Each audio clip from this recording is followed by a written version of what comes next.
Hey guys, if your dishwasher is not spraying water, check this out first before you go out and throw away the dishwasher. So if you're on well water, if you have hard water, and you'll know if this is the problem just by looking inside. See how this is all crusty like this? That's the calcium buildup from the hard water, and it's not spraying out our jets. On the back of the dishwasher, where the hose connects, right here, lay it down. Y'all please subscribe too, save you all a bunch of time and hassle. This is a little actuator valve. It doesn't start spraying till it starts, till the water comes in. So if you unscrew this hose in here, there's actually a little filter. So I'm gonna take this hose off, and you can see it's gonna be all clogged up full of calcium. Because we're on well water, we don't change this much.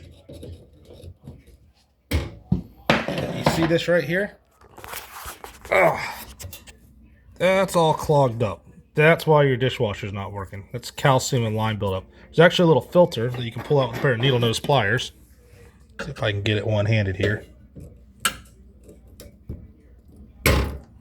See it right there?